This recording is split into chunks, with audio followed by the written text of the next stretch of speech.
Bank है। अब ये कोऑपरेटिव बैंक की जो कोऑपरेटिव बैंक की जो स्थापना हुई, उसका उन्होंने, सरकार ने क्या बताया कि आपको सब्सिडी पर जो खाद मिलेगी, आपको जो दवाइयाँ मिलेंगी, तो है ना, जो कर्जा मिलेगा सस्ते रेटों पर, सस्ते जो ब्याज रेट पर आपको कर्जा मिलेगा, वो कोऑपरेटिव बैंक से मिलेगा। और कोऑपरेटिव बैंक को ये दिखाया गया कि किसान का बैंक है। और अब ये कोऑपरेटिव बैंक से ही इन लोगों ने आपकी ज़मीन नीलामी के दस्तावेज जारी कर दिए। आपके ने बताया कि 70,000 रुपया सैंक्शन हुआ, उसमें से 60,000 रुपया मिला। उसके बाद वो एनपीए हुआ, एनपीए होने के बाद वो आपके पास जो वसूली की रकम आई 2,15,000 का ब्याज आया, 293 टोटल हो गए। 293 टोटल हो गए। उसमें से बैंक आपसे 10-10 हज़ार रुपए की जो ये नीलामी वाली प्रक्रिया था, इसका खर्चा ले चुका है पहले। ये कितने दिन पहले ले चुका है? अभी 1 महीना पहले। 31 दिसंबर के पहले। क्या हुआ था सर? इधर दीजिए माइक। हाँ, सितंबर अक्टूबर में नीलामी का हमको नोटिस आया था। हाँ। और उसमें जो अपने काटोल नागपुर जिले के जितने भी बड़े लीडर लोग हैं, उनके सबके पास हम एक दो बार जा चुके। हाँ। वो भी गए थे हमारे साथ बैंक में। हाँ। फिर एक नेता के कहने के, और वो मंत्रालय में आते जाता रहता है, तो वो जो नीलामी का तारीख था, जो भी था सितंबर अक्टूबर नवंबर का, याद नहीं मुझे, तो उसको पोस्टपोन किया था 31 दिसंबर तक। ठीक है ना। फिर 31 दिसंबर आने के पहले हम और उनके पास गए। हाँ। तो उन्होंने अभी 31 मार्च ऐसा बोला है, लेकिन घर पे लेटर आ रहे नीलामी के बार बार। हाँ, तारीख पे तारीख। तो अभी 31 मार्च है मतलब नीलामी की। 21 है, कल की 21 फरवरी की लेटर आ चुके हैं घर पे। अच्छा, 31 मार्च उन्होंने बोल दिया था। हाँ, कि तब तक हम रोक के रखेंगे, हाँ। लेकिन उसके बाद में आपका नहीं सुनेंगे, या जो हम अपने को उसमें डिस्काउंट अमाउंट दिया है ना काट के, हाँ। वो भी नहीं होगा। अच्छा, ऐसा उनका बोलो। उसके बाद आपकी जो जमीन है, ये जो 70,000 रुपया है, 60,000 रुपया, ये कितने एकड़ जमीन पे? 7 एकड़ पे। 7 एकड़ जमीन। ये 7 एकड़ जमीन पर है। उन्नति का कर्ज है सर। हाँ, किसान उन्नति। हाँ, किसान उन्नति तो अच्छी हो रही है। मतलब आपका था, आपका क्या केस था? माइक देंगे आप, दोबारा से बताएंगे। हाँ। 80,000 90,000 रुपये मंजूर किया था, 70 हाथ में दिए थे, 20,000 उन्होंने रखे थे। 2 साल वो कंटिन्यू। रिश्वत के रखे थे वैसे केस? नहीं, वैसे ही रखे थे उन्होंने। अच्छा, उससे लिखाई कागज में 70 आया था। हाँ, वो तो अभी मेरी मम्मी की डेथ हो गई, मेरे को कुछ भी उसका पता नहीं है। वो तो मम्मी के हाथ का व्यवहार था। ठीक है। तो उन्होंने उसके बाद में 70,000 रुपये दिए, जैसा बताया था मम्मी ने मेरे को। उसके बाद में 2 साल उन्होंने ब्याज भरा 35,000 रुपये। और वो जो मैंने ये निकाले, उनके जो ट्रांजैक्शन निकाले, उसमें भी 70,000 रुपये है मेन अमाउंट। तो उन्होंने 70 का 90 कर दिया। बैंक तो बंद हो गई, बंद होने के बाद चालू कम से कम 4-5 साल में हुई। उसके बाद में उन्होंने नोटिस भेजे। अच्छा, बैंक ही बंद हो गया? बैंक ही बंद हो गया था। हम जाते थे तो वो बोल रहे अपने आप से कि चालू था, लेकिन वहाँ पे पूरे ताले थे। हाँ। कोई कर्मचारी नहीं था, कोई नहीं था। हाँ। 2 साल तक कंटिन्यू। हाँ। जो हमारा चल रहा था सोसाइटी वगैरह, वो सब भी बंद कर दिया था उन लोगों ने। तो अभी उनको किसी नेता ने फंड दिया, क्या दिया, उसके बाद में बैंक चालू किया। चालू करने के बाद में उन्होंने नोटिस देना चालू किया। तो जो मेन रकम है, उससे दुगना तिगना कर्जा बना दिया उन्होंने। उसके बाद में उन्होंने भेजा नोटिस, फिर जबरदस्ती उसके ऊपर सूट दी कुछ भी, तब भी डबल तिबल कर्जा मांग रहे हो। और आप सभी का ऐसा ही केस है लगभग? इसका मतलब ये हुआ, क्या आपको ये समझ में आ रहा है कि ये कंप्लीट पूरा का पूरा खेल जमीन हथियाने का ही है? मतलब आपके यहाँ पर बैंक बंद करना, बैंक बंद हुआ नहीं था, बैंक बंद किया गया था। अब किसान को टेक्निकली नहीं पता है। अब क्या हो रहा है, वो जो आपके साथ हो रहा है ना, वो बिल्कुल वही है कि कितने साल, 2 साल की 4 साल? 4 साल बंद थी। 4 साल बैंक बंद रहा। ये बैंक में पैसा जमा कराने के लिए गए, बैंक वहाँ मिला नहीं। और अब जब 4 साल बाद दोबारा चालू होता है, तो बैंक कहता है हम तो यहीं थे, बैंक तो चालू था, आपने नहीं जमा किया, आप डिफॉल्टर हो, इसीलिए अब आपकी ज़मीन नीलाम होगी। इधर से किसान को सस्ते कर्जे दे दिया, पहले तो आपको शायद ये बताया होगा कोऑपरेटिव बैंक वालों ने, जहां तक मैं समझता हूं, कि आपने पूरा पैसा वापस नहीं करना है, आपने 6 महीने बाद खाली ब्याज देना है। ब्याज देके आपको दोबारा मिल जाएगा फिर से। सर वो एक बात और कैसी हुई, जो इधर माइक दो, इधर। जो किसान ने कर्जा उठाया उस पे वो मांग रहे, उनकी नीलामी कर रहे, और जो आम लोगों के पैसे है वो बैंक में एफडी के रूप में है, किसी ने कई शेयर्स है। जो सोसाइटी हम 50-50 सालों से उठा रहे हैं, वो सोसाइटी के 2-3 हजार शेयर्स कंटिन्यू 10 साल के जमा होते हैं। तो वो पैसे का हमारा कोई ब्याज नहीं, बट्टा नहीं, वो मुद्दल भी नहीं मिल रहे कि शायद है बा एक कर्ज में से वो भी काट लो, हमारा तो आपके पास है ही। हाँ। और मैं सर एक ग्राम का प्रधान हूँ, तो वो हमारे ग्राम पंचायत की भी अभी 2 लाख रुपए वो बैंक में है, लेकिन 5,000 भी नहीं दे रही है। और बाकी गांव के लोगों के भी एफडी है वहाँ पर, वो भी पैसा, लोगों की शादी हुई, उनके बेटे का ये हुआ, लेकिन बीमारी हमारी के भी लिए वहाँ जो पैसा जमा है वो भी नहीं दिए वो बैंक ने। हमारे पास से वसूल कर रहे, लेकिन वो बैंक में हमारा पैसा है वो नहीं दे रहे। मतलब शेयर्स और उसके डिविडेंड कोई समझ गया, मैं समझ गया। मतलब ये हो गया, कहने का मतलब ये हुआ कि उनको इतना पता है, उनको ये साफ साफ पता है ना, बैंक वालों को, या कहने का मतलब जिन लोगों ने आपकी ज़मीन हथियानी है, क्योंकि ये तो आपको लगता है कि बैंक ने हथियानी है, सरकार ने हथियानी है। कोई डिपार्टमेंट इस टाइम पे सरकारी नहीं बचा है। बैंकों के ज़्यादातर शेयर अडानी खरीद चुका है, जिनके अडानी नहीं खरीद चुका है उनके अंबानी खरीद चुका है। तो ज़मीन अगर बैंक लेगा आपकी, तो बैंक का मालिक ही अडानी है, तो आपकी ज़मीन का मालिक कौन है? अडानी। थोड़े दिन पहले आया होगा वो आप लोगों के पास ज़मीन खरीदने के लिए, आपने नहीं बेची होगी, तो वो इस रास्ते से आ गया, क्योंकि उस टाइम पे किसानों को जगाने वाले लोग आ जाते हैं। अब उनको ये मालूम है कि ना तो इस प्रदेश में विपक्ष बोलेगा, ना सत्ता पक्ष बोलेगा, ना स्थापित पार्टी बोलेगी, ना कोई एनजीओ बोलेगा, और एक ही संगठन में 50 संगठन हमने खड़े कर दिए। किसान संगठन के नाम पर भी 50 संगठन खड़े कर दिए, तो किसान भी कंफ्यूज है किसके पास जाना है। तो आपको संगठित रखने का कोई साधन नहीं है, ये उनको मालूम है। और अब आप टोटल बेसहारा हो। अकेले अकेले चलोगे तो रगड़ दिया जाएगा, अगर इकट्ठे होगे तो आपको आप में से कोई नेता चुनना पड़ेगा, या कोई मेरे जैसे नेता को चुनेगा कि भाई हाँ चलो आप, मेरे जैसा आदमी आएगा, वो कहेगा कि मैं आपको बचाऊंगा, और वो चल के वो भी फिर उधर ही बेच जाएगा। यही होता है ना, किसान का नेता बन करके यही करते हैं। कारण कि किसान अपने हक नहीं जानता, किसान को अपने कानून नहीं पता, किसान को इकट्ठा खड़ा होकर बोलना नहीं आता। उसको इसीलिए तो गाँव में अनपढ़ रखा गया ना, कि कानून की जानकारी देनी ही नहीं है इसको, क्योंकि यदि इसको पूरी कहानी का पता चल गया तो ये छोड़ेगा नहीं, क्योंकि सबसे ज्यादा तादाद में किसान ही तो है इस देश में। देखिए कल वाली जो नीलामी है, क्या ऐसा हो सकता है कि हम सब लोग अपने गांव को इकट्ठा करके या पड़ोस को इकट्ठा करके कल की नीलामी अपनी संख्या बल पे रुकवा दें? सर तो वैसे हो रहा, यहाँ पे बच्चों को करके आमदार है। हाँ, उनका विधानसभा उधर देना, माइक देना। कल वही करने वाले, 800-900 लोग जमा है। हाँ हाँ हाँ, एक हाँ, बच्चू कोड़ू करके आमदार है। हाँ। वो किसान के फेवर में बोलते हैं। हाँ। हालांकि उनका विधानसभा क्षेत्र जो है वो अचलपुरा था, लेकिन वो हमारी मांग पे वो कल यहाँ पे आ रहे आंदोलन करने के लिए वगैरह। हाँ। सर 8, 9, 10 तारीख को भी नीलामी हो चुकी है। हाँ, इसी महीने में 8 फरवरी, 9 फरवरी और 10 फरवरी को भी नीलामी हो चुकी है।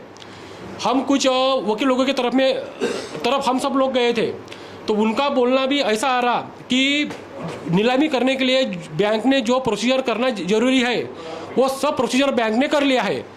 ये कोऑपरेटिव बैंक है, तो कोऑपरेटिव बैंक का अपना एक खुद का सेपरेट कोऑपरेटिव कोर्ट है, तो हमारी केस वहाँ पे स्टैंड होंगी हाई कोर्ट में या नहीं होंगी, तो इनके बारे में भी बहुत सारे लोगों का कन्फ्यूजन है।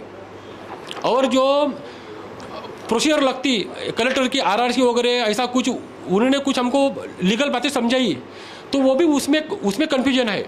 उनको पूरा पावर है नीलामी करने के, और वो नीलामी कर रहे, और नीलामी सर चालू है वहाँ पे।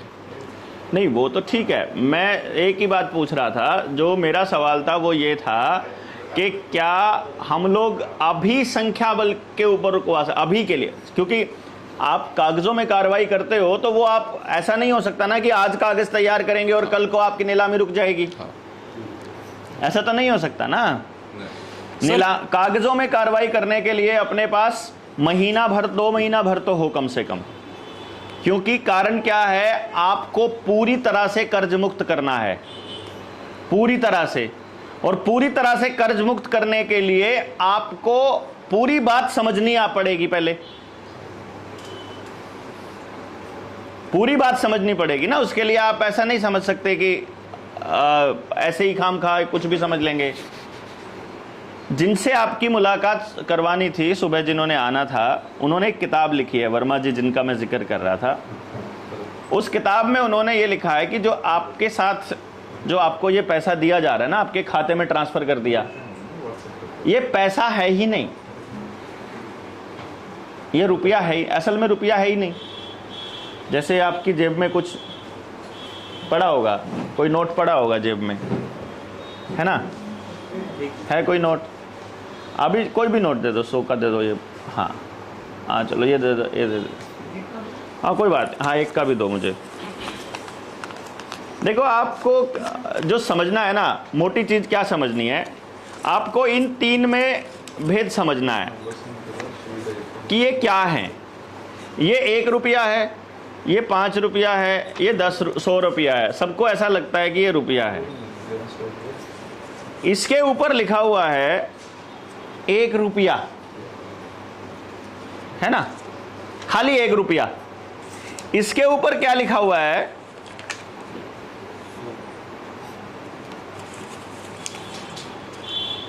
5 रुपए। लेकिन इसके साथ में नीचे एक एफिडेविट है यहां गवर्नर का, जिसमें लिखा है मैं धारक को 5 रुपए अदा करने का वचन देता हूं। 5 रुपए अदा करने का वचन देता हूं। आई promise to pay the bearer, मतलब जिसके पास भी ये नोट होगा, जिसके पास भी ये नोट होगा, I promise to pay the bearer the sum of 100 rupees. Governor एक चिट्ठी लिख के बता रहा है पूरे दुनिया को कि जिसके भी हाथ में ये नोट होगा, मैं उसको 100 रुपए देने का वचन देता हूं। इसका मतलब ये 100 रुपए नहीं है,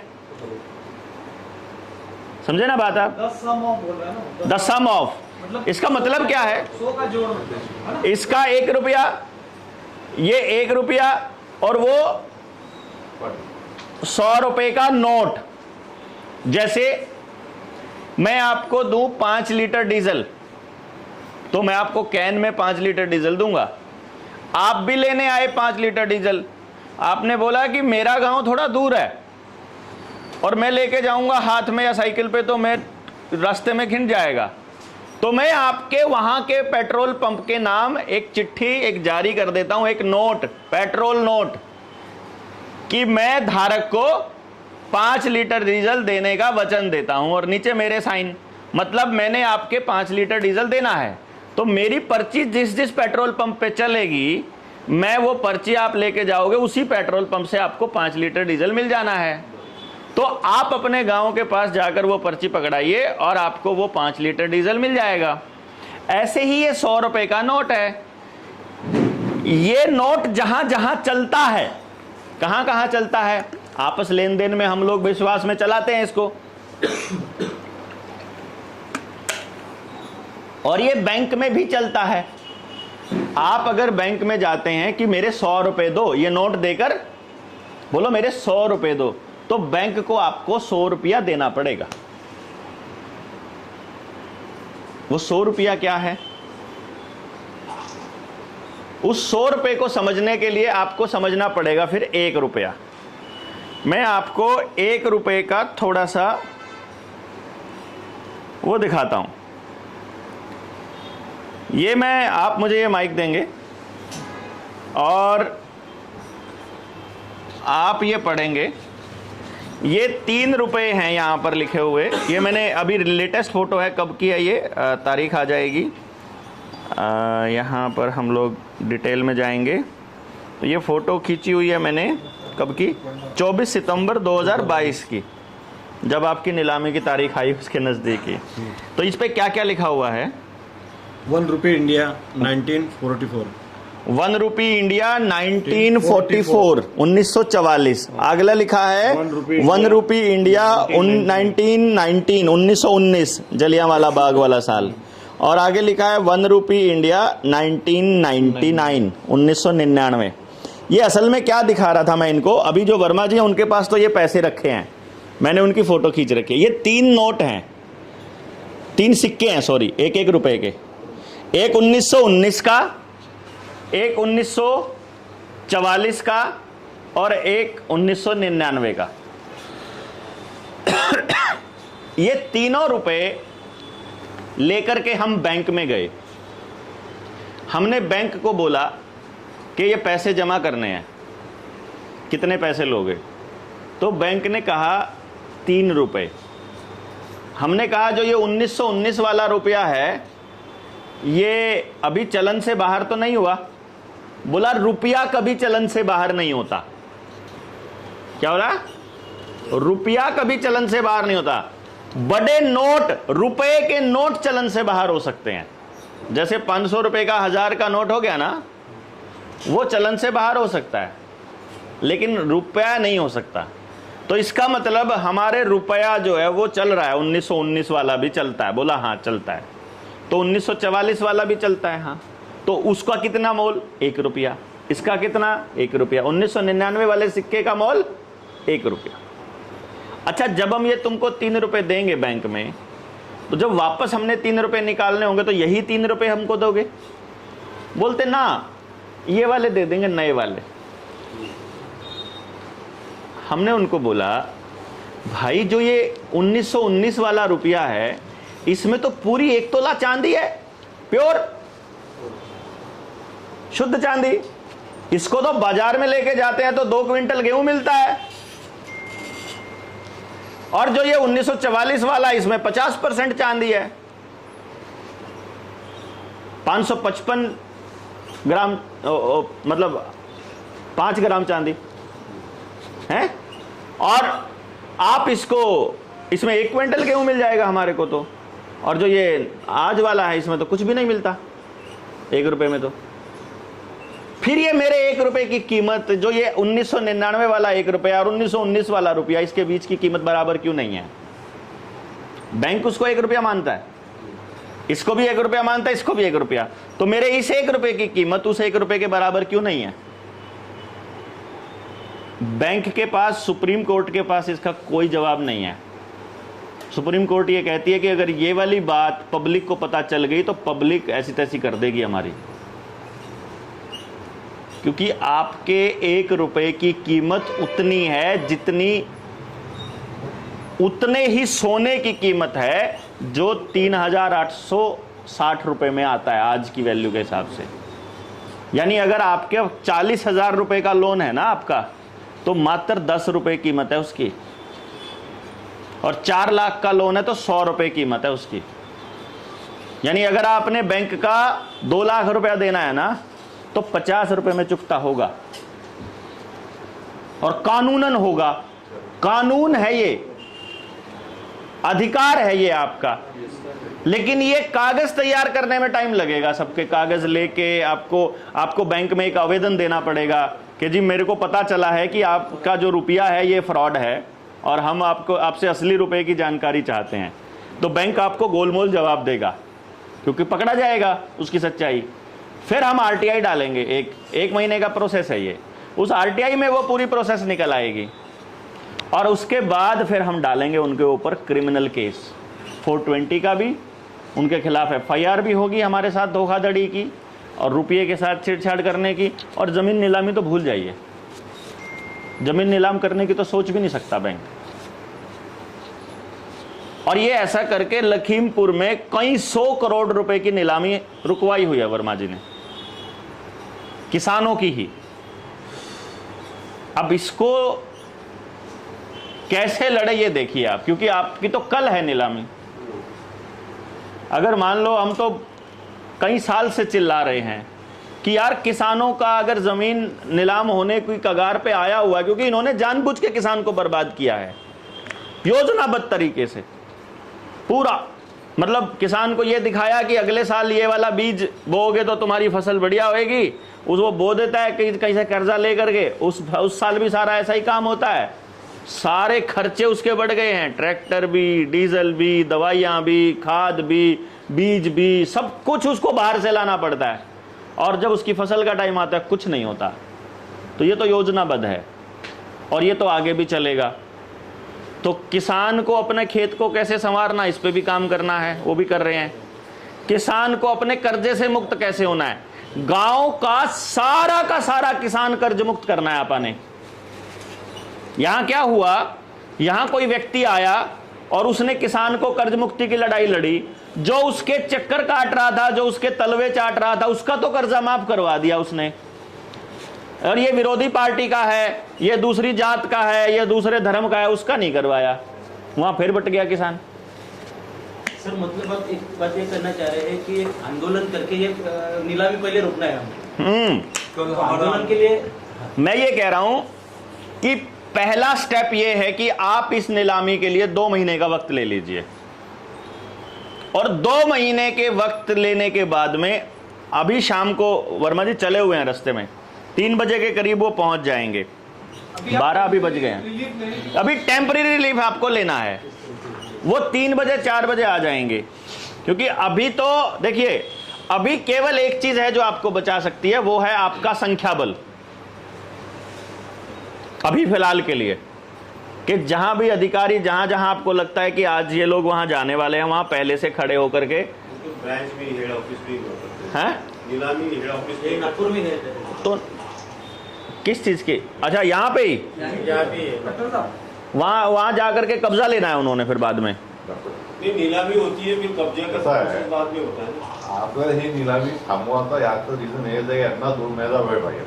आणि दुसरी गोष्ट हे जे वर्माजी येणार आहे 4 वाजता, ते वर्माजी सर्व मला बाकीच्या गोष्टी सांगणार आहे, आणि ते डॉक्युमेंट्स कुठे काय करायचं, कसं करायचं ते यासाठी नाही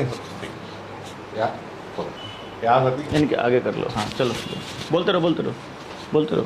कसं आहे की तुम्हाला थोडंसं पुन्हा 4 वाजेपर्यंत थांबावं लागेल, कारण की हे तर यायचा काही विचार नव्हता आज देवेंद्रजीचा याचा, हे अचानक येऊन गेले, आले म्हणून याची आज आपण मिटिंग करून दिली डॉक्टर साहेबांची। पण ते जे वर्माजी येणार आहे, ते वर्माजी तुम्हाला सर्व काही पुन्हा गायडन्स करणार आहे, आणि ते जी निलामी आहे उद्याची, ती निलामी थांबवण्याकरता तुम्हाला सर्वांना एकजूट होऊन कुठेतरी ती निलामी थांबवा लागेल, काहीतरी वेळ करावा लागेल।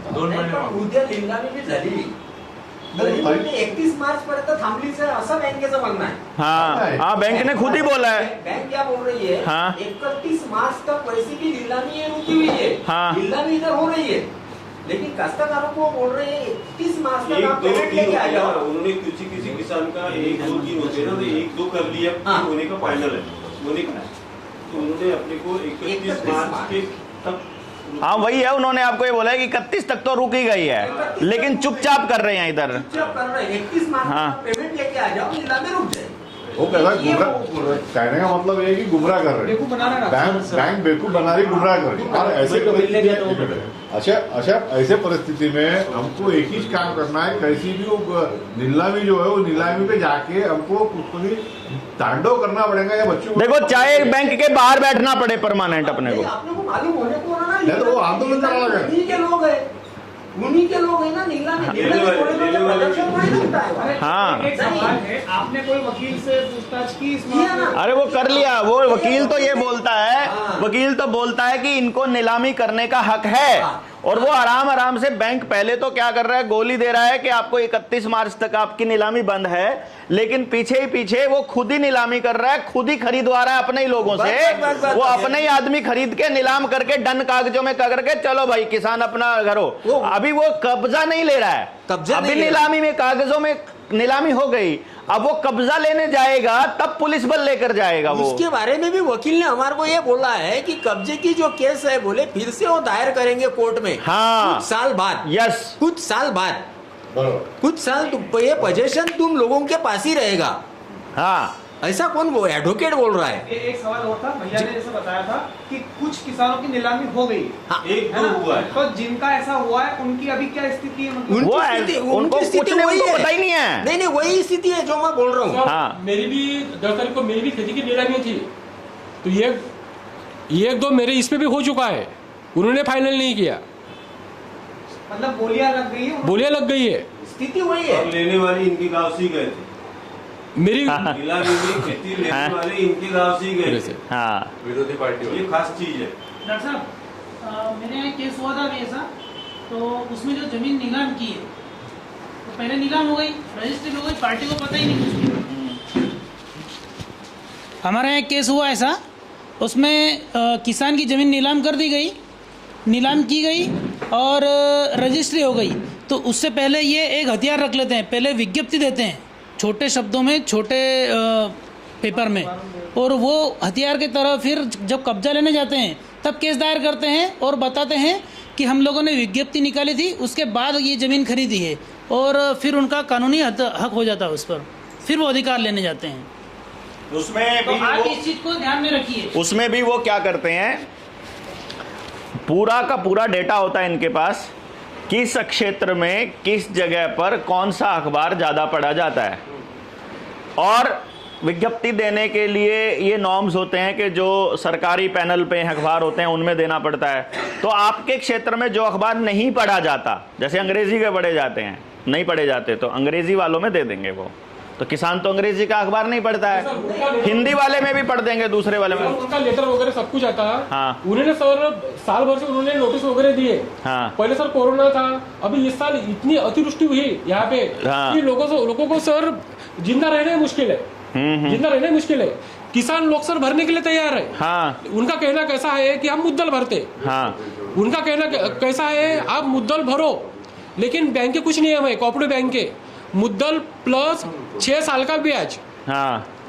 अभी किसी लोगों ने 10 साल, जो लोगों ने क्रॉप लोन उठाया, किसी को 10 साल हुआ, किसी को 12 साल हुआ, तो उनका कहना कैसा है मुद्दल प्लस 6 साल का ब्याज। किसान लोगों का कहना कैसा है सर हम मुद्दल भरते, कोई एट ए टाइम मुद्दल भरने के लिए तैयार है, तो कोई किसान ऐसा है कि सर हम मुद्दल भरते हैं लेकिन हमको 2 साल का वक्त चाहिए। हाँ। कोई किसान लोग ये बोल रहे हैं कि हम मुद्दल प्लस ब्याज भी भरते, लेकिन आप थोड़ा कम करो, हमको 2-3 साल का टाइम दो, ऐसा चालू है।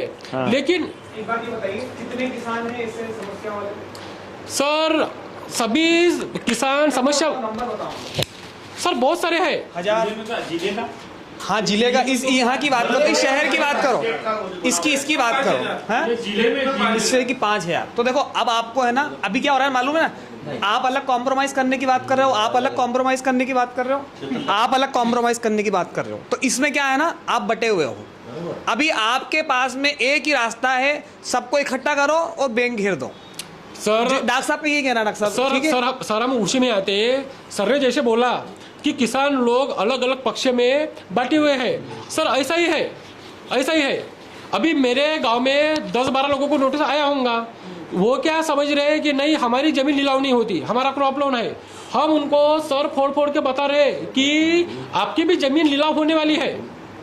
तो वो क्या कर रहे हैं, 10 गांव है तो एक गांव में से एक लोग को चुनेंगे, फिर 30 किलोमीटर के बाद में एक लोग को चुनेंगे।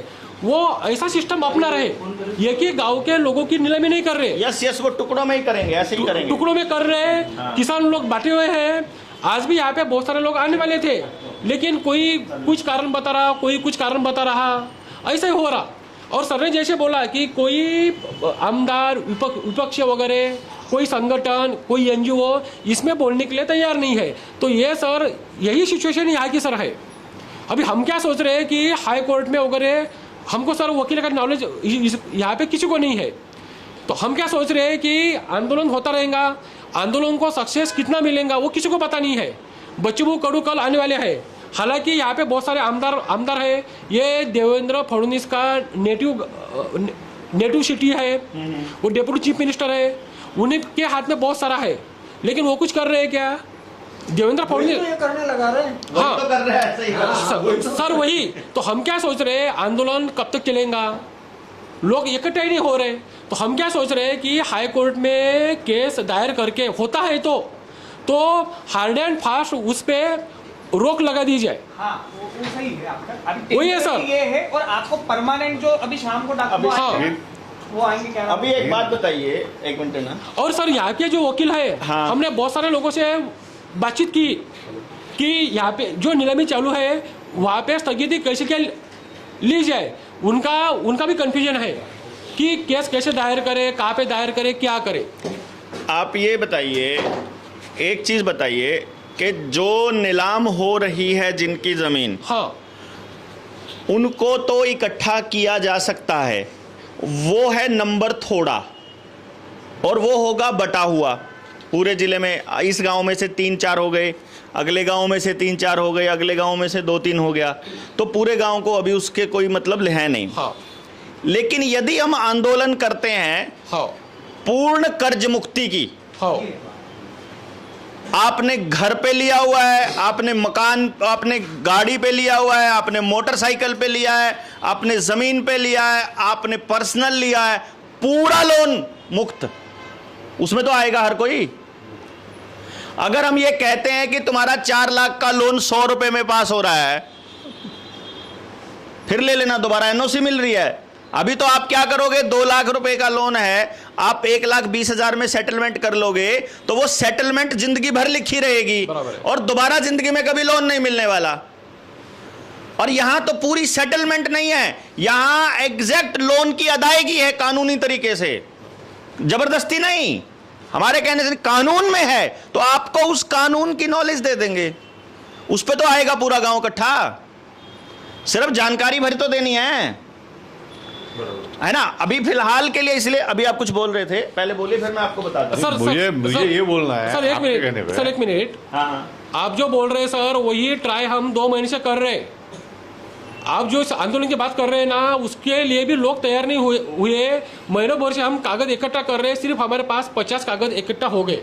दादा अपने पास 1 मिनट सामने हो जाता, आपके पास 50 कागज है अभी फिलहाल में, तो 50 लोग तो आपके साथ है ना। हाँ। नागपुर डिस्ट्रिक्ट को डुबाने वाला राजेंद्र मोड़क है अपना, सॉरी सुनील केदार है।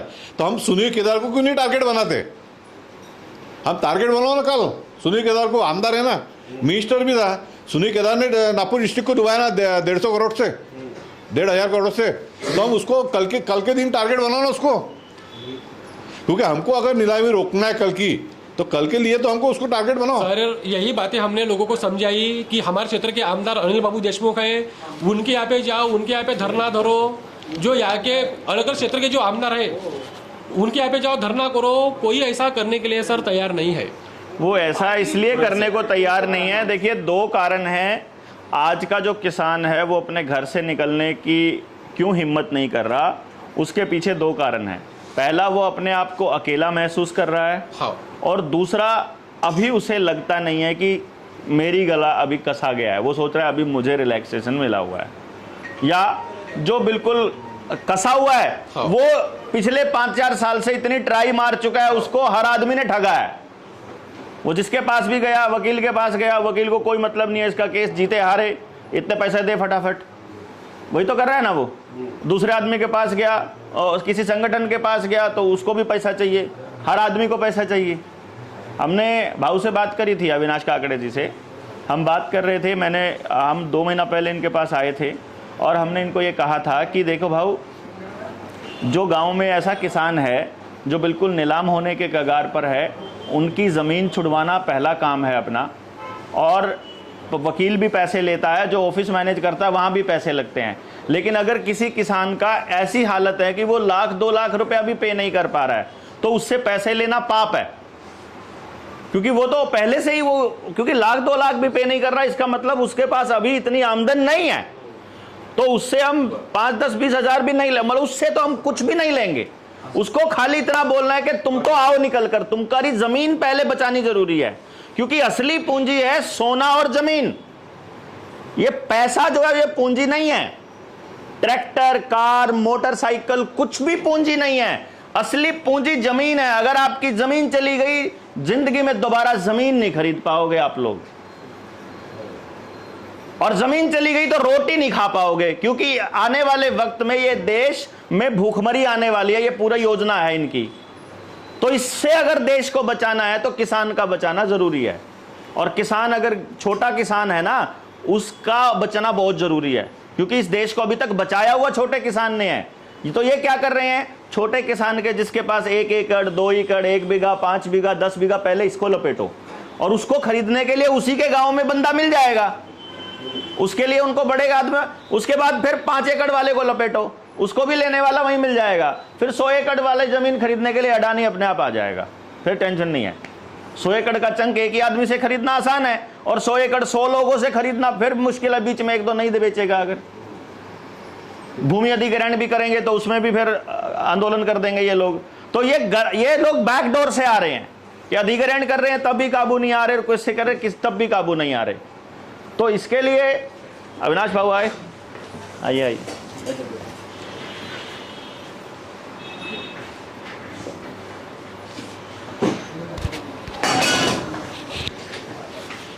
तो अभी बाबू क्या हुआ कि जो निष्कर्ष जो निकला पूरी बातचीत का, वो ये है कि बिंदु ये है कि वर्मा जी ने शाम को आना है अभी, जिन्होंने बात करनी थी, और कागजी कार्रवाई करने के लिए अपने को महीना 2 महीना चाहिए। ये लोगों में से कुछ लोगों की ज़मीन ऐसी है जिनकी नीलामी कल होने वाली है, तो कल की नीलामी कागज़ों के दम पर तो नहीं हो सकती, वो तो लोगों के दम पर ही रुक सकती है, मतलब कल की नीलामी। तो कल की नीलामी रुकवाने के लिए ये आपको देखना है, आप जा कर के उस बैंक के बाहर बैठ जाते हो, आप उसके बैंक मैनेजर से जाकर मिलते हो, आप वहाँ जाकर कोई और मिलता है, तो ये देख लीजिए। उनसे केवल 2 महीने का समय ले लीजिए, उसके बाद की कार्रवाई अविनाश भाई के भरोसे छोड़ दीजिए। सर, उसके लिए जो संख्या बल के जो आप बात कर रहे हो, तो अभी ये मान लीजिए कि जितने लोग हैं हमारे पास उतनी संख्या है, लेकिन कल बच्चू गुड़ू आ रहा है तो उसके साथ में 500 काश्तकारों का हुजूम रहेगा। एक बात को समझ लो कि वो आमदार है। अविनाश भाऊ, एक महत्वपूर्ण गोष्ट लक्षात आली आपल्याला जी, अपने पास जो आज के तारीख में सर बोल रहे हैं कि हमको संख्या बल होना है, जिसके बदौलत हम रोक सकते हैं, लेकिन आज हमारे पास जितने हैं उतने हम संख्या बल से बदल, आज जो भी 30-35 लोग हैं, लेकिन कल बच्चू गुड़ू आ रहा है वहाँ पे तो 500 लोग कम से कम रहेंगे किसान लोग। और सर का ये कहना है कि वो आएगा कि तात्पुरती ये दिलाएगा, क्या बोलते हैं कि राहत रिलीफ। हाँ, हम लोग या आप वहाँ के सब लोगों को समझा के बताएंगे हम तात्पुरती नहीं तो आपको तो कर्जा मुक्ति होना, तो हो सकता है वो भी संख्या बल हमारे साथ जुड़ जाएगा। हाँ ठीक है, कल हम यहीं रुकेंगे, कोई दिक्कत नहीं है कल। हाँ। हम उसी वक्त हम लोग वहाँ पे चले जाएंगे। हाँ। हो सकता है हवा के समान बात फैलेगी कि हम तो कर्जा मुक्त हो रहे हैं। हाँ। और अपने जैसा घर लोग ये तो जो बोला है वो भी हम प्रचार करेंगे, तो हजारों लोग तो लाखों लोग हमारे साथ ऐसे ही खड़े हो जाएंगे। मैंने इनको जब बोला था कि रिपोर्ट दे दो, हाँ तो वो तो नहीं कहना, वो तो मैं क्या मैं बोला था रिपोर्ट दे दो पुलिस थाने में। हाँ। बीबी के नाम से रिपोर्ट दे दो कि हम आत्महत्या मेरा मर्द करने जा रहा है। हाँ। इसकी वजह से मेरी बेइज्जती हो गई समाज में, मेरे बच्चे की शादी वादी नहीं होगी, रिपोर्ट दे दो। बिल्कुल। उसके इन्वेस्टिगेशन में 2 महीने निकल जाते हैं।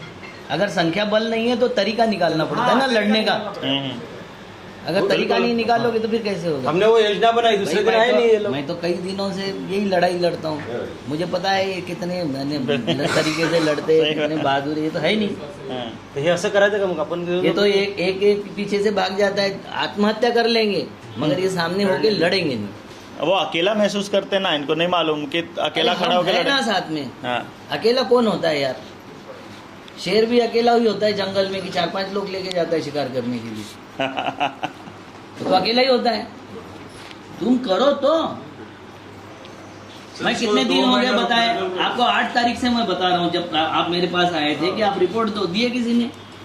आपके साथ में ये आने को तैयार था, पुलिस से बात ये करेगा, सब कुछ करेगा, मगर रिपोर्ट तो आप दो। बैंक में जाके आया था मैं 4 दिन पहले। आपको काटोल को भी बोला था रिपोर्ट दो, आपको गणेशपेठ थाने में बोला था, आप सुनोगे नहीं तो क्या करोगे? फिर ऐसे ही चलते रहेगा, चलते रहे। आता याच्यातही हा ग्रुप कसा वाटलाय भाऊ हे सांगतो की काही काय म्हणतात की आम्ही मुद्दल भरून सेटल करतो, कोई काही म्हणतो की व्याज, तो वो करोच मत ना, डट कर जाओ, हम ना मुद्दल भरेंगे ना ब्याज भरेंगे। बाद में हम जैसा डॉक्टर साहब बोल रहे हैं लीगली हमको पैसा भरना है 150, वो भरने के लिए क्यों नहीं हट रहे? उद्या आंदोलन करायचं आहे, कल के आंदोलन के लिए करो ना। टार्गेट बनवायचा आहे, 11 टार्गेट बोलो मीडिया आंदोलन है 2 महीने बोलता हूँ मैं। हाँ, कल उनको बोलो, कल के लिए उनको जितना रिलीफ वो दे सकते हैं उन कल ले लेते हैं। और कल ही, आज शाम को वर्मा जी अभी आ जाएंगे, ठीक है, और कल वहाँ पर वो भी पहुँचते हैं और हम भी पहुँचते हैं, फिर देखते हैं। जो बच्चू गोड सोबत 1500 लोकांचा हुजूम आहे त्याच्यातले अर्धे अक्षय असतात आपल्यासोबत येईल, त्याची गॅरंटी मी देतो। उद्या एवढे लोक माझ्यासोबत तुला एक पाहिजे गोष्ट सांग, याच्यापेक्षा जास्त घेऊ जास्त आहे 200 रुपये एवढे लोक जरी असले तरी हा. यांच्या भरोशावर मला नेतागिरी नाही करायची. ते मुर्दाड पुढे लोकं कोणाला आहेत. माई शेती आहे का मी गेलो की यांच्या भरोशावर नाही झोपडपट्टीच्या लोकांच्या भरोशावर नेतागिरीच होत नाही कोणाची. यांना वाचायचं असेल त्यांना मग साथ द्यावा लागेल. नहीं तो देखिए पहले दिन जब खबर साथ छपी नाही पेपर में द्यायची, सर, स्वतःसोबत उभे झाले पाहिजे. साथ बीत नाही. तुम्ही जब तुमच्यासोबत पेपर में उभे खबर व्हा. छपी तो हमारे एक भाव के मित्र और हमारे एक अध्यक्ष संगठन के उनको लेके मैं बैंक गया. हालांकि मेरी 1 इंच भी खेती नहीं है कि भैया आपने तो अपमानित किया किसानों को. फिर इनके बाद फिर हमको भाव ने बताई उस तरीके से हमको यहाँ जाना था पुलिस स्टेशन में रिपोर्ट करके हमारी बदनामी की कर. ये एक भी नहीं है किसान. मैं इंतजार करते रहा. मैं आखिर में भाव को फोन किया. भाव बोला देखा एक भी किसान नहीं है. तुम्ही स्टँड राहिलं शिका. 15 राज्यामध्ये मी जेल पाहिलंय. 15 राज्यों में मैं जेल दिख चुका हूँ किसानों के पीछे. कोई खड़ा नहीं होता. मैंने जो फोड़ा था ना वो इसका ऑफिस मोदी का 2014 में फोड़ा था मैंने. मेरे छात्र साथ में रहे, किसान भागे.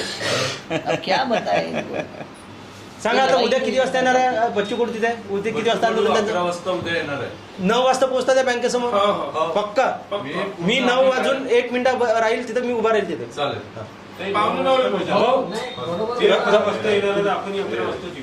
नाही नाही नाही ऐका माऊल बनवायचा ना आपण पहिले. पण माऊलच बनवणार आहे ना मग सोबत माऊल. पण काय होऊ शकते सांगा भाऊ काय म्हणता. काय नाही मग तेल जे वाटते ते करून दे. अगर देखो हम कुछ बोल रहे हैं समझ लो कि हम 9 बजे क्यों जाना है तो जाना है. आप ये रहो ना क्यों आप 11 बजे जाना चाहते हैं. जब देखो आपकी खबर छपी थी पेपर में. मैं किसान नहीं हूं ना, मेरे पे 1 इंच जमीन है. फिर भी सबसे पहले बैंक में मैं गया था कि नहीं है. वो तो सुनार थे बहुत सुनार थे. इतने बड़े सुनार थे उस एरिया के. मतलब जाने पहचाने शराफ. जिस दिन उनको पता लगा कि ये तो साला हमारे जरिए ही सोने के जरिए पैसा इकट्ठा करके मतलब सारा सोना इकट्ठा करके लेके जा रहे हैं. दुकान बंद कर दी चारों शोरूम अपने और लड़ाई लड़ने लगा रुपए की बंदा. 20 साल से लड़ाई लड़ रहा है कि ये पूरे देश का किसान एक एक आदमी कर्ज मुक्त करना है क्योंकि ये सारा ठगी का चोर है. सारा चोरी हो रही है. नहीं मुझे कोई इनसे कुछ बात करना है. हाँ. रिपोर्ट का नहीं होती दिल्ली हिंदी में रिपोर्ट क्यों नहीं दिया. हाँ हमें भी सुन. मैंने बोला था रिपोर्ट देने के लिए, क्यों नहीं दिया. आपने बोला था कि हम रिपोर्ट दे के रहेंगे शनिवार को. क्या समस्या क्या थी. कोई डर लगा. रिपोर्ट लिखनी नहीं आई. देंगे तो बदनामी होंगी ऐसा लगा. अभी पेपर में छप के आया तो कोई बदनामी नहीं हुई. अगर हमारी बीबी को लेके जाएंगे तो बदनामी होंगी ऐसा. अच्छा और तुम आत्महत्या करोगे बीबी घूमेगी फिर तो फिर बदनामी नहीं होगी. अरे जेलमध्ये गेल्याने इज्जत वाढते राजा. बदनामी होताना नाही पाहिलं मी कोणाची. कोणाचीच नाही होत. शेतकरी तुम्ही खरं सांगतो तुम्ही लढताना दिसले ना तर शेतकरी म्हणजे हे सगळे पॉलिटिशियन घाबरताना दिसतात. 390 दिन लड़े सरदार. पूरे तीनों किसान बिल वापस लेना पड़ा. मुंह दिखाने को जगह नहीं थी मोदी को. आप लड़ते हो ना तो पूरा शासन प्रशासन डोल जाता है. आपने लड़ना ही छोड़ दिया. आपने बात करना छोड़ दिया. आपने विरोध करना छोड़ दिया. और आपको लगता है कि वो आसानी से दे देंगे. आपको क्यों देंगे. जब मुझे लूट का माल मिल रहा है तो मैं क्यों छोड़ूंगा. आप बताइए. मुझे हराम का आपका मिल रहा है. आपको गेहूं पैदा करने में 12 रुपए लगते हैं और मुझे अगर 6 रुपए में मिल रहा है तो आपके लिए कुछ बोलूँगा मैं. मेथी की सब्जी पैदा करने में आपको 5 रुपए 7 रुपए लगते हैं और मुझे 1 रुपए में अगर मेथी मिल रही तो मैं छोड़ूंगा क्या. आपको करना पड़ेगा. अरे 5-7 लोग नहीं है, 10 लोग नहीं है आपके पास में कि जो रिपोर्ट दे सकते. आपने तो उस दिन बोला था मैं रिपोर्ट देता हूँ.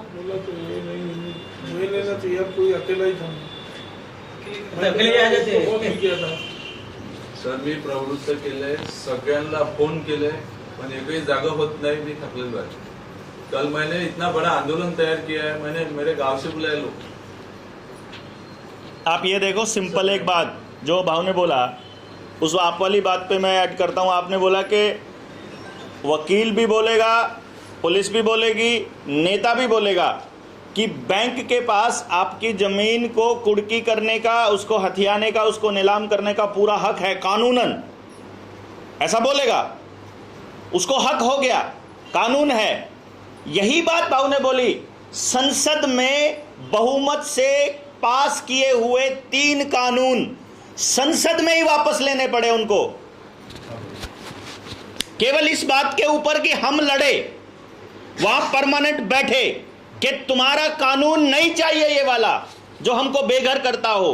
जो हमारी जमीन नीलाम करता हो, जो हमको बर्बाद करता हो। तुम्हारा कानून नहीं चाहिए। कानून क्या होता है कि हमने मिलकर एक आदमी को वहां भेजा, उस आदमी ने हमारे लिए कोई कानून बनाया, हमारे लिए, अपने लिए नहीं, कंपनी के लिए नहीं, वो हमारे लिए। अब जैसे अब ये लोग हैं, हम मिलके नियम बना लें कि भाई ऐसा करेंगे, अपन अभी वहां चलते हैं बैंक के पास और एक नियम यहां तय कर लें कि हम लाइन में चलेंगे, कोई किसी के साथ हाथापाई नहीं करेगा, कोई किसी के हिंसा नहीं करेगा। ये नियम है, यही कानून हो गए जो हमने अपने ऊपर मान लिए कि हाँ हमने मान लिया ये नियम। तो वो जो कानून है वहां लिखे जाते हैं, वो नियम है जो वो हमारा प्रतिनिधि हमारे लिए बनाता है। यदि वो नियम हमारी जिंदगी के विरुद्ध जाता है तो हमारा पूरा हक है कि हम उसके खिलाफ लड़ें कि हमें तुम्हारा ये नियम नहीं चाहिए। हम मालिक हैं, तुम हमारे प्रतिनिधि हो, तुम्हारा काम है हमारे लिए काम करना, कंपनियों के लिए काम करना नहीं। तो जब आप इस तरह से खड़े होंगे तो उनको बने हुए सारे नियमों को ताक पे रखकर करना होगा। इतिहास में बहुत बार हुआ है जब सभी किसानों के सारे कर्जे एक कलम से माफ हुए हैं, हुए ना भाऊ, एक कलम से, किसी की कोई नियम कोई कानून सब धरा रह गया। अरे ये होने वाला है, ये अगर थोड़ी सी हिम्मत दिखाए तो यही होने वाला है, होगा। ये आपके पास डिपेंड करता है कि आप पीछे वाली लाइन में होंगे कि आगे वाली लाइन। ये होगा, इसके लिए लड़ाई शुरू हो चुकी है। पूरा हरियाणा, पूरा पंजाब एक लाइन में आ रहा है सीधा। अगर आपको लगता है, क्योंकि जब तक आपकी जमीन जा चुकी होगी फिर कुछ नहीं कर पाएगा। आज थोड़ा सा लड़ लो, मरोगे तो पक्का। वो मैं आपको एक छोटी सी बात बताता हूं। कोरोना शुरू हुआ, लॉकडाउन लगा, सबको घरों में कैद कर लिया। एक हमारी टीम में है अशोक भाई पटेल, वो ऐसे छाती पर लगा के, कमिश्नर साहब मैं बिना मुंह ढके यहां खड़ा हूं, मुझे गिरफ्तार करो, ऐसे लिखा और चौक पे खड़ा हो गया। पुलिस की गाड़ियां आई, आकर के उसको इंस्पेक्टर बोलता है, डीवाईएसपी बोलता है कि पटेल साहब घर में बच्चे नहीं है क्या? बोले हैं। तुमको रोकते नहीं है क्या? बोलते नहीं। क्यों, तुम मर गए तो बोला बच्चे समझाते नहीं तुमको? बोला नहीं समझाते। क्योंकि उनको एक बात का पता है कि ये हमारा बाप है ना, जो इनका बाप था वो मर गया, और उनका जो बाप था वो भी मर गया, और उनका जो बाप था वो भी मर गया, और ये भी मरने वाला है, एक दिन मरेगा पक्का, और फिर हम भी मरेंगे। हमारे घर में मरने का रिवाज है और वो सबके घर में है मरने का रिवाज। अपन सारे मरेंगे। मैं प्रकृति का नियम नहीं तोड़ना चाहता ना मर के। सरकार को मेरे ना मरने में इतनी दिलचस्पी क्यों है, मेरे को यह पूछना है सरकार से। क्योंकि मरकर ही मैं सृष्टि का नियम चालू रखूंगा ना, तो मेरा मरना तो तय है। तो मैं तुम्हारी बुजदिली वाली मौत नहीं मरूंगा। मैं तो कोरोना को भी सीधा बोलकर मरूंगा कि आजा देख, मैं देखता हूं, तेरे को बताता हूं क्या। जिस वक्त सारा देश डर रहा था, जिस आदमी को सच्चाई का पता होता है वो इतना निडर हो जाता है, वो किसी चीज से नहीं डरता है। तो आपको मरना है पक्का एक दिन। अब आपने ये देखना है कि आपकी जमीन नीलाम होते हुए खुद देखना है कि अगले परिवार ने झेलना है वो दुख। और फिर ये लड़ाई भी जीती जाएगी कर्ज मुक्ति की। कर्ज मुक्त होगा ये भारत। उस वक्त अगर आपकी जमीन जा चुकी होगी फिर आप कुछ नहीं होंगे। तो लड़ लो थोड़े से दिन और। नहीं, मैं हमको ये पूछना चाहता हूँ देवेंद्र भाई कि हमको गाड़ी जब उठाना नहीं होता हाथ से तो हम जैक लगाते ना। हाँ, पुलिस का रिपोर्ट जैक है यार। ये जैक है। हाँ, जब तुम्हारे पास 1000 लोग नहीं है, तुम नहीं रोक सकते, तो 10 लोगों में कैसे रोका जाएगा? तो पुलिस का सहारा लो। कानून उनके लिए है तो तुम्हारे लिए भी है, सबके लिए है वो। तो मैं तो जैक बता रहा हूँ ना, इतने ही लोग अगर जाके रिपोर्ट दे दे तो वो गाड़ी वैसे ही उड़ जाएगी। बात समझे हो? हमारी बात समझे कि नहीं? वो जैक है, करो। अच्छा एक काम करते हैं भाऊ, इसमें आ जाएगा। एक बात बताओ, सबका इसमें आ जाएगा न्यूज़पेपर। भाऊ एक बात बताओ, लोगों ने आत्महत्या की परमिशन मांगा। भाऊ एक बात बताओ, कल का आंदोलन क्या होता है क्या नहीं होता है हमको नहीं मालूम ना। कल जो होगा वो क्या होगा क्या नहीं होगा नहीं मालूम। आज तो हम लोग कर ही सकते हैं, आज ही कर देते हैं रिपोर्ट। मैं तो बोल रहा हूँ 15 दिन से आज ही सारे जने कर देते हैं यहीं पे बैठे बैठे। अभी यहाँ से कागज एप्लीकेशन लिखो और सारे पहुंचो, थानेदार को बोलो एप्लीकेशन लिखो हमारी। अभी ये चलता है आपके सामने कि हमको परमिशन दो मरने की। दो हमको अपना जीवन खत्म करना है क्योंकि हमको जीने लायक इन्होंने छोड़ा नहीं है। भाई अडानी का नाम नहीं छपता पेपर में, किसी उद्योगपति का नहीं छपता, आपका तुरंत पेपर में छाप दिए। उसका इसलिए नहीं छापते कि उसका यानी क्रेडिबिलिटी ये हो जाएगी, कोलैप्स हो जाएगी, उसका बिजनेस कोलैप्स हो जाएगा। आपकी तो परिवार कोलैप्स हो गया पूरा, और फिर भी आप नहीं लड़ना चाहते तो फिर क्या करें हम? भाई मैं लड़ने वाले के साथ में हूँ, मुर्दाड़ों के साथ में मैं नहीं रहता। मैं सीधा बोल देता हूँ, लड़ना नहीं चाहते हो ना तो ठीक है, माफ कर दो, हमें नहीं लड़ेंगे। हमको कोई ज़रूरत नहीं, मेरी कोई खेती नहीं जा रही है और मेरे को कोई ज़रूरत नहीं है। मेरे ऊपर 1 रुपए का कर्जा नहीं है किसी का, ना मेरे खेती पर कर्जा है। 150-200 एकड़ खेती मेरे पास में, 1 रुपए का कर्जा नहीं है मेरे पर, नहीं है, घर पर नहीं है, मेरे पर्सनल भी लोन नहीं है। बेकारी में क्यों लड़ रहा हूँ? ये क्यों आए वहां से टिकट लगा के? तुमने दिए टिकट इनको? ये 4 लोग वहां से लड़ने के लिए आए। करो ना कुछ, जाओ पुलिस थाने जाओ, अभी के अभी लिखो। आज पोलीस स्टेशनला आणि उद्या बँकेत दोन्ही ठिकाण, हाँ दोनों जगह जा करके आहे आपला जो कागज कार्रवाई है वो करो। उद्याच्या आंदोलन जाने याच्यासाठी गरजेचं है क्योंकि हमारे पास जो संख्या बल कम है, तो हम वो संख्या बल को भी हमारे आंदोलन से जोड़ेंगे। क्योंकि बच्चों को आखिर क्या करने वाला है, क्योंकि वो सत्ता के साथी है, तो वो क्या बोलेंगे, नहीं 2 महिन्यासाठी थांबा, 4 महिन्यासाठी थांबा, आम्ही बोलतो की थोड़ा कम कर देता, उतना ही बोलेगा, उससे ज्यादा नहीं बोलेगा। बस उससे ज्यादा बोलने की उसकी आज के डेट में ताकत नहीं है। ताकत हमारी है क्योंकि हमारे को राजकारण नहीं करना है, हमको वोट नहीं मांगना है, ना हमको किसी का नेता बनना है, इसलिए हम सच बात बोल सकते हैं। अगर इतनी तैयारी है तो आज का आंदोलन और कल का आंदोलन दोनों आज से ही चालू कर दो, अभी से ही चालू हुआ करके घोषित कर दो। आज अगर वापस चले, आज अगर आप थाने में जाके अपनी एप्लीकेशन देते हो और उसकी एक कॉपी अखबारों को देते हो, वो और शाम को अभी क्या कॉन्फ्रेंस में सारा प्रेस नोट दे करके सारे अखबारों में सुबह चल जाना चाहिए। मैंने पूरी तैयारी कर ली, वहाँ पूरी प्रेस कॉन्फ्रेंस करवा दो अभी, और फ्री में करवा दो मैं प्रेस कॉन्फ्रेंस। हाँ बस सही है। क्या प्रेस वालों के सामने इतनी जान लग खड़े हो गए, वो हमको आते ही है। मैंने कई बार पूछेंगे ना, हाँ, आए हो यहाँ, क्यों आए हो? बिल्कुल बिल्कुल कल कर दो, प्रेस कॉन्फ्रेंस हो जाए। लेकिन ये भगने को नहीं होना। नहीं, पहली रिपोर्ट माझी नहीं वो। चलो फिर आम्हाला आत्महत्याची परमिशन और यहीं से पैदल और कल वर्मा जी को हम लेके आएंगे डॉक्टर साहब, और यहीं से पैदल निकलते हैं ताकि शहर को भी मालूम है। हाँ चलो जोड़ना है। चलो।